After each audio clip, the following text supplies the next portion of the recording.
जय भोले की हर हर महादेव बम बम भोले। आज मैं श्री शिव महापुराण रुद्र संहिता युद्ध खंड 57वां अध्याय गर्जासुर वध वर्णन सुना रही हूँ। सुनिए। संत कुमार जी बोले, व्यास जी अब शिव जी के उस चरित्र को सुनो जिसमें उन्होंने राजवेंद्र गजासुर को त्रिशूल से मार दिया था। देवताओं के हितार्थ देवी ने महिषासुर को मारा था और जिसका बदला लेने के लिए ही उसके पुत्र गजासुर ने उग्र तप कर ब्रह्मा जी से वर प्राप्त किया था। जब इस प्रकार ब्रह्मा जी से वर प्राप्त कर वह अपने स्थान को आया तो उसके सब दिशाओं तीनों लोकों सहित देवता, असुरों, मनुष्य और इंद्र आदि को सहित सब गंधर्वों और सबों को जीत उनके तेज को हरण कर लिया। उसने देवताओं को अपने चरणों में गिराकर प्रणाम कराया और सबको प्रचंड आज्ञा देकर महेंद्र पर्वत पर जाकर क्रीड़ा करना आरंभ किया। वह विषय लोलुप हो गया। पृथ्वी पर जितने भी तपस्वी ब्राह्मण थे, महिषासुर का पुत्र उन्हें कलेश देने लगा। इस प्रकार जब वह काशी नगरी में आया तो उससे पराजित इंद्र आदि सब देवता भागकर शिव जी की शरण में गए और प्रणाम कर बड़ी स्तुति की। तब शिव जी कुपित हो हाथ में त्रिशूल ले उस दैत्य को मारने चले। उसने शिव जी से बड़ा युद्ध किया, तलवार ले शिव जी के ऊपर दौड़ा।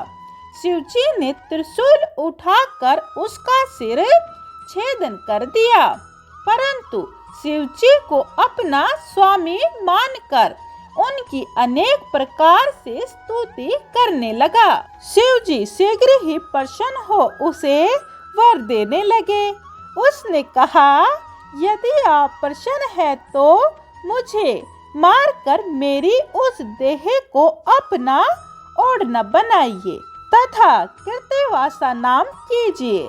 शिव जी ने तथास्तु कहकर उसके शरीर को काशी क्षेत्र में मुक्तिदायक ज्योतिर्लिंग बनाया। उसके कृत्यवासेश्वर हुए। फिर शिव जी ने गजासुर के उस विस्तृत चर्म को ग्रहण कर अपना आच्छादन किया। गजासुर के वध से देवता शांत हुए। 57वां अध्याय समाप्तम। जय भोले की।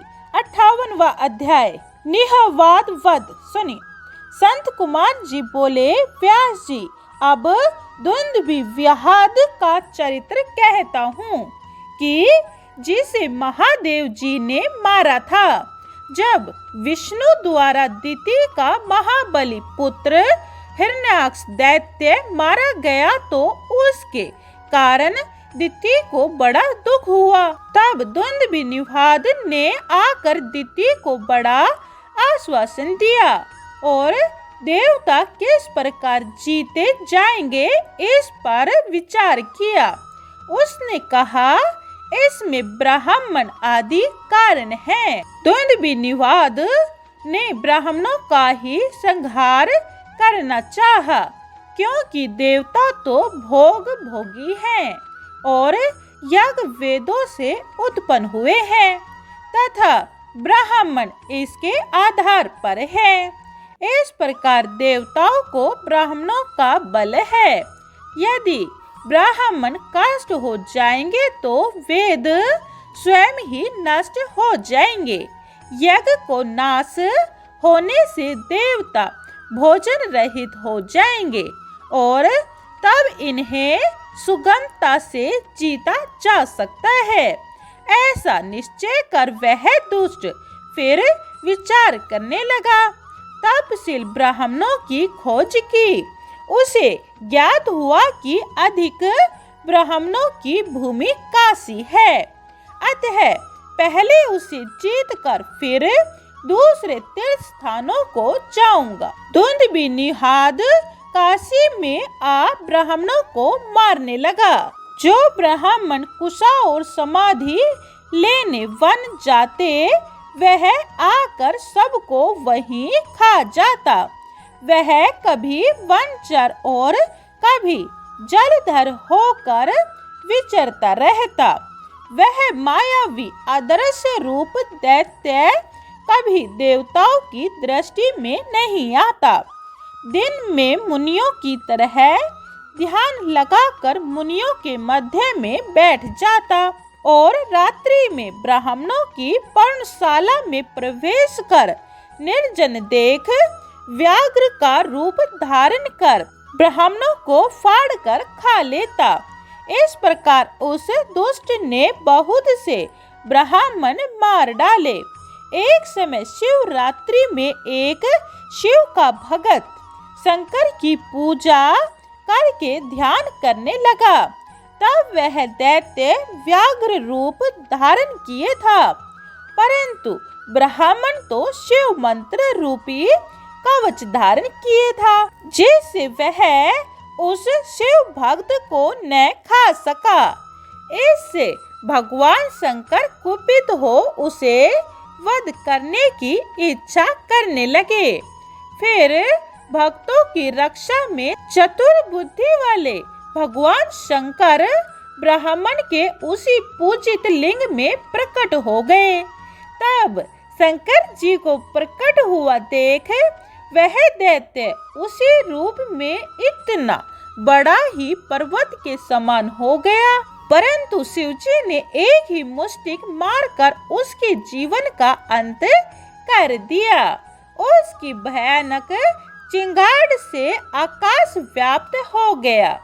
मुनियों ने एकत्रित हो जय जय शब्द से शिवजी की बड़ी स्तुति की। 58वां अध्याय समाप्तम। जय भोले की। 59वां अध्याय विदल उत्पल नाम के दैत्य का विनाश। सुनिए, श्री संत कुमार जी बोले, श्री वेद व्यास जी, अब मैं आपको विदल एवं उत्पल नामधारी दैत्यों के नाश की कथा सुनाता हूँ। विदल तथा उत्पल नाम के दो दैत्य हैं। उन्होंने तप करके यह वर मांग लिया था कि हम किसी पुरुष के हाथों न मरे। इस प्रकार वर पाकर उन्हें अभिमान हो गया। अपनी भुजाओं के बल से सारे ब्राह्मण को जीतकर अपने वश में कर लिया। फिर संपूर्ण देवताओं को भी युद्ध में परास्त कर दिया। इस प्रकार हार कर देवताओं ने ब्राह्मण के पास जाकर उन्हें प्रणाम किया। फिर स्तुति करके अपना दुखड़ा सुनाया।